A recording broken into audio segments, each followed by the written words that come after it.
কথায় আছে ধর্ম হোক যার যার, বড় মা সবার। আজ কালী পুজো, ভূত চতুর্দশী আর কালী পুজো এই দুদিন 14 বাতি দেওয়া হয় আমাদের এখানে, তো সেটাই আর কি দিচ্ছিলাম। কালী পুজোর দিন জানো তো মন্দিরে গিয়েছিলাম, তবে ফোনটা নিয়ে যাওয়া হয়নি, কারণ অনেক কাজ ছিল।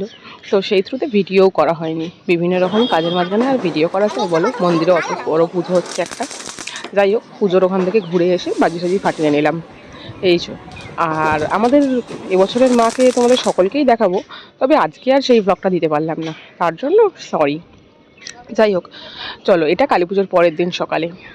কালী পুজোর দিন যাবো তো সারা রাত জাগিনি, এই কারণেই যে বড় মার কাছে যাব। বড় মার এবছর 101 বছর, তাই রেডি হয়ে নিয়েছিলাম, নিয়ে বেরিয়ে পড়লাম। আমরা 4 জন গিয়েছিলাম, আমি, তিনি আর তার বন্ধু ও তার বন্ধুর ভাই। এটা হচ্ছে শিয়ালদা স্টেশনে। সকাল সকাল বেরিয়েছি তো, কিছু খেয়ে যাওয়া হয়নি, তাই গিয়ে পরোটা নিয়ে এলাম। তারপরে ট্রেনে উঠে একটু ওই চানা বলে সেটা নিলাম। এই যে চলে এসেছি নৈহাটি জংশন। চলো যাওয়া যাক এবার বড় মার দর্শনে। শুধু বড় মা নয়, এখানে বিভিন্ন রকম ক্লাবে বিভিন্ন রকমভাবে শ্যামা মায়ের পুজো করা হয়, তো সেটাই দেখবো। আর দেখছো কত ভিড়, ট্রেন থেকে নেমেই যেন লাইন শুরু হয়ে গেছে। 101 বছরের পুজো বলে কথা। যাই হোক, চলো।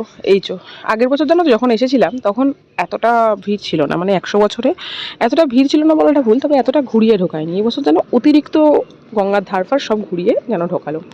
যাই হোক, হয়তো তাড়াতাড়ি পৌঁছে গিয়েছিল, আগের বছর আরেকটু লেটে গিয়েছিলাম। এই দেখো, এখানে প্যান্ডেলের থিমটা সেই ভূত প্রেত এরকম করেছে, ওই ভূতেরা যা দিল বড় সেই রকম টাইপের করেছে আর কি। সেটাই তোমাদের সাথে এখন দেখাচ্ছি। দেখছো কি সুন্দর। এবার চলো যাওয়া যাক বড় মার মন্দিরের উদ্দেশ্যে। আমরা ওখান থেকে ঘুরে নিয়ে ওখানে একটি ইউটিউবের সাথে দেখা হয়েছিল, দেখছো?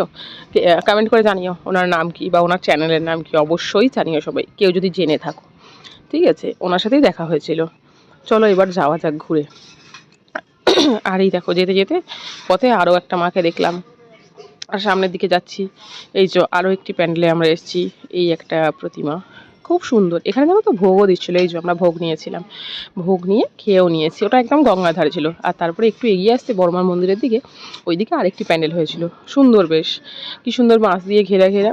মানে একটা জায়গার কথা আমি ভুলে যাচ্ছি এই জায়গাটা কীরকম, মানে আমি কোথায় একটা দেখেছি এরকম। দুর্গাপুজোতে একটি প্যান্ডেল হয়েছিল কালীঘাটের ওই সাইডে, অনেকটা এরকম। যাই হোক, ভিতরে ঢোকা গেল। এই যে এখানের প্রতিমাটি, এখানে জানো তো প্রতিমাটি পুরো নীলও নয়, অনেকটা নীলাভ টাইপের, ওই শ্বেতকালি হয় যেরকম, কিন্তু সে সাদার সাথে নীল মিশিয়ে যে রঙটা হয় সেরকম টাইপের, আকাশই বলা চলে না। আর এই যে আমরা এখানে দেখছো, আমি একটা বাঁশি কিনেছি। এখন ভাবছি যেখানেই ঘুরতে যাবো একটা করে কিছু না কিছু বাদ্যযন্ত্র কিনে আনবো। তো আগের বারে দেখিয়েছিলাম যে একতারা কিনেছি, এবারে বাঁশি কিনেছি। তো আবার যদি জগদ্ধাত্রী পুজোয় যাই, আমার ইচ্ছা যে ডুগডুগি বা তবলা ছোট্ট যেগুলো হয় ঘরে রাখার মতো সেই সব কিনবো। এই যে দেখছো একটা কি বিরাট লাইন ডান সাইড দিয়ে গেছে, বড়মার ভোগের লাইন। আমরা এখনো বড়মার প্যান্ডেলে পৌঁছে উঠতে পারিনি, তার আগে আছি, তার আগে থেকেই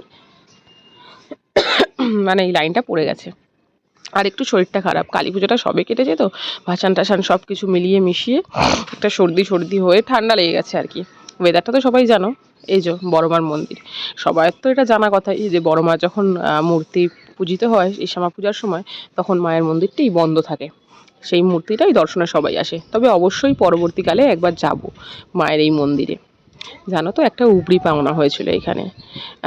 এখানে সবাই ওই বড় মার যে গোষ্ঠী পাথরের মূর্তি, সেটাই অনেকে দেখতে এসেছিলো, তবে সেটা তো বন্ধ ছিল। এই যে বড় মা, তো পাশে একজন অনেকগুলো আর কি বড় মার গোষ্ঠী পাথরের মূর্তির ফটোটাকে প্রিন্ট আউট করিয়ে ভালোই সাইজ, ওই 8 ইঞ্চি মতো সাইজে, 8x5 এরকম একটা সাইজে সবাইকে দিচ্ছিল, তো আমাকেও দেয়।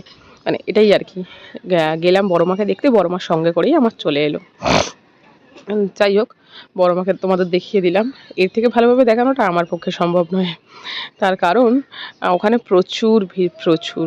আর নিজেরও কিছু মনোবাঞ্ছনা ছিল, সেটা হাত জড়ো করে মায়ের কাছে চেয়ে এসেছি। দেখা যাক বড় মা কতদিনে আমার আশাটা পূর্ণ করে। এই যে এটা হচ্ছে তার পরের পুজোটি। জানো তো এখানে ইউনিক দুটোই পুজো, সবচেয়ে সুন্দর তো বড় মা, ওটাই তো দেখতে সবাই চায়। মানে সব মাই ভালো, তবে প্রতিমাও তো সুন্দর এরকম হয়, এটা ভালো, আরও ভালো, আরও ভালো, সেরকম বিষয়। সব প্রতিমাই খুবই সুন্দর ছিল। যাই হোক, বড় মাকে দেখার পর আমরা এই সব মাগুলোকে দেখে নিচ্ছিলাম। আর যে প্রতিমাটা সুন্দর বলছিলাম না, এই প্রতিমাটা বেশ আমার খুব ভালো লাগে, মানে ইউনিক টাইপের। দেখো একটি মা, তার পেটের মধ্যে আবার শিব আর মানে ওই কি বলে এই আরেকটা ঠাকুর, ওটার নামটা আমি ভুলে গেছি, ঠিক মনে পড়ছে না। যাই হোক, ওখান থেকে স্টেশন ক্রস করে আমরা চলে এসেছি এই সাইডে আরেকটা পুজো হয়, সেই প্যান্ডেলটা দেখবো। তো তার মাঝখানে আখের রস খেয়ে নিলাম। এইবার এটাতে যাচ্ছি, এটাতে ওই পাহাড় টাহাড় করেছে, মানে এই জন্য রেলওয়ে এখানকার থিমের নামটা আমি ঠিক ভুলে গেছি, মনে নেই, জানো তো। তোমরা যদি কেউ মনে রেখে থাকো অবশ্যই জানিও। চলো ভিতরে যাওয়া যাক আর তোমাদেরকে দেখানো যাক কেমন কি না। জানো তো আগের বার যখন করেছিল, ওই আগের বছর যেটা আমাদের এতে করলো না, ডিজনিল্যান্ড, ওটাই এখানে করেছিল। আর এবছর এটা কী করেছে ঠিক বুঝতে পারলাম না, মানে নামটা আমার মনে নেই আর কি। এই যে এখানে আর একটা ঠাকুর, ওই বৈষ্ণব মাতা টাইপের কিছু একটা, বৈষ্ণব মাতা করেছে আই থিঙ্ক, হ্যাঁ থিমটা। যাই হোক, এই যে এইখানে রয়েছে গাড়ি ঠাকুরটি। এই যে দেখছো সাইডে মুন্ডু ফুন্ডু দিয়ে সাজানো। আর এই যে এখানে প্রতিমা, খুব বড় নয়, তবে ছোটোর মধ্যে খুবই সুন্দর, অনবদ্য যাকে বলা যায়। চলো এবার আর বেরানো যাক। এখানে বাইরে দেখছো শিবটা কত সুন্দর করেছে, কি অসাধারণ করেছে শিবটা। আমার মনে হয়, বা আমি ভাবছিলাম যে যদি ঠাকুরটা ভাসানোর সময় শিবটা কী করবে, মানে কি সুন্দর না, কি বড়। আর নিচে একটু মেলার মতো বসেছে, ওখানে নেমেই আর কি এই দই ফুচকাটা খেয়ে নিলাম। আর দেখছো কোথায় এসেছি, বুঝতেই পেরেছো দাদা বৌদি। আর লাইন দেখো, আর আমরা কোথায় আছি অবশ্যই দেখাবো। দেখো মানে মোটামুটি 2.5 ঘন্টা লাইন দিয়েছিলাম, আরও বেশি হবে তো কম নয়। ওই আমরা 2:10 নাগাদ লাইন দিয়ে 4:45 এরকম নাগাদ ঢুকেছিলাম। দেখো এখানেও আমরা নেই, আরও যাচ্ছি, আরও পিছনে আমরা আছি। ওই দেখো সুজয় দাঁড়িয়ে আছে, সেইখানে আমরা আছি। এই যে, আর এই সাইডে হচ্ছে পার্সেলের লাইনটা, ওটা রেস্টুরেন্টে বসে খাওয়ার লাইন। আর এই সাইডেরটা হচ্ছে পার্সেলের লাইনটা। পার্সেলের লাইনও প্রচুর, কম নয় কিন্তু। তোমরা কে কে এই বছর কালী পুজোয় দাদা বৌদিতে গেলে অবশ্যই জানিও। আর কে কে ডিবাপি গেলে সেটাও জানিও। ডিবাপি যাওয়ার একবার ইচ্ছা আছে, তবে যাওয়া হয়ে ওঠেনি। অবশ্যই একবার না একবার যাবো। এই যে এই সাইড দিয়ে এখান দিয়ে পার্সেল দেওয়া হচ্ছে। ওই যে লাল বক্সগুলো দেখছো সেগুলোই মাটন বিরিয়ানি, আর ইয়েলোগুলোই চিকেন বিরিয়ানি। এটা তো সবার এতদিনে জানাই হয়ে গেছে আর কি, আলাদা করে জানার আর কিচ্ছুই নেই। যাই হোক, তাও তোমাদের একটু দেখিয়ে দিলাম এত কাজ দিয়ে। তোমরা তো নিশ্চয়ই সবাই অনেকের ব্লগে দেখেই ফেলেছো। আমি তো আর সেইভাবে ফুড ব্লগার নই, মানে সবসময় যে ফুড ব্লগ করবো, যখন যেখানে যাই তখন সেখানে ব্লগটা অবশ্যই দেওয়ার চেষ্টা করি, এটাই আর কি। যাই হোক, আমরা এখন ভিতরে চলে এসেছি। মোটামুটি 2.5 ঘন্টা পর ভিতরে আসার পর আমরা ফার্স্ট যে স্টার্টারটা নিয়েছিলাম, ওই ফিশ টিক্কা, কিছু একটা নাম ছিল এখন, ফিশ টিক্কা টাইপের, তো এটাই নিয়েছিলাম। আর এই যে উনি সার্ভ করে দিচ্ছেন, আমরাই বললাম যে একটু সার্ভটা করে দিলে খুবই ভালো হয় আমাদের, যদি আপনারা একটু সার্ভ করে দেন, সেটাই আর কি। এরপর উনি স্যালাডটাও দিয়ে দিচ্ছেন। কেমন খেতে সুজয়? কি মনে হচ্ছে, ফিশ ফ্রাইটা ভালো হতো? পুরোটাই ইয়ার্কি ছিল, কাটাপোনা নয়, অবশ্যই ভেটকি ছিল। ওটা আর কি আমরা এমনিই বলেছিলাম, ঠিক আছে। পুরো ভেটকি মাছের মধ্যে খেতে ভালো খেতে ছিল, তবে আমার মনে হয় ফিশ ফ্রাইটা আরও বেটার। আমি আগে ফিশ ফ্রাইটা ট্রাই করেছিলাম। এই যে মাটন বিরিয়ানি নিয়েছিলাম আমরা। জানো তো একটা সমস্যা কি, আমরা 4 জন 4 প্লেট মাটন বিরিয়ানি নিয়েছি।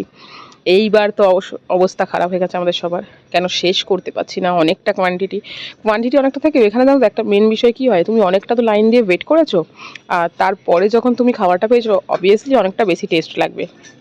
আর তার টেস্ট লাগবে, তার পাশাপাশি হচ্ছে আমরা তো একটা স্টার্টার নিয়ে নিয়েছি, সেটা আরও চাপ। সেই জন্যই আর কি আমরা অতটা খেতে পারিনি। যাই হোক, সন্ধ্যেবেলা নিজের ক্লাবের পুজোয় চলে এসেছি, আর এখানে এসে দেখো এখানে ফাংশন হচ্ছে। যাই হোক, চলো তোমাদের কয়েকটা গান একটু শুনিয়ে নিই।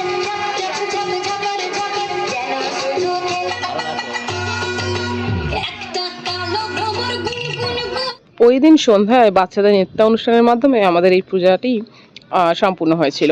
যাই হোক, এটা হচ্ছে আমাদের মন্দির, পুজোগান বারোয়ারি কালী মন্দির। এই হচ্ছে এখানকার প্রতিমা। জানো তো পরের বছর আমাদের 50